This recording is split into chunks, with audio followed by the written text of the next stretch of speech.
If you're putting together an emergency kit, this might be the one gadget that could actually make a difference when the power goes out.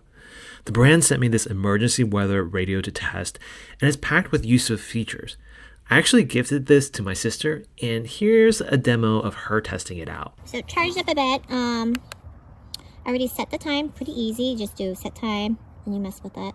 It's 6:29 p.m. so it's getting a little dark. I did put it on with the USB-C, powered it up. I'm gonna close it back up. There are a few buttons on the back here. So here is for the light. It's pretty bright, and there's two settings, a little less, and turn off. Reading light, which I'm gonna turn on right here.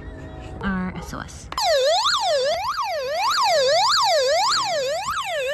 The different radio stations as well as AM, FM, the weather channel. I do need to look up ahead of time and probably write it maybe on the bottom of the different stations I'm supposed to be listening to, but I honestly have no idea. Areas of frost after west winds 5 to 10 miles and partly cloudy. West winds 5 to 10 miles an hour. Friday night, around 5 miles an hour in the evening, awesome. Becoming light and variable. So here's one of the weather Saturday, channels. Widespread frost in the morning. And that's it. Check out the link in the description or scan the QR code to see my Amazon picks. Don't forget to like, subscribe, and I'll see you in the next one.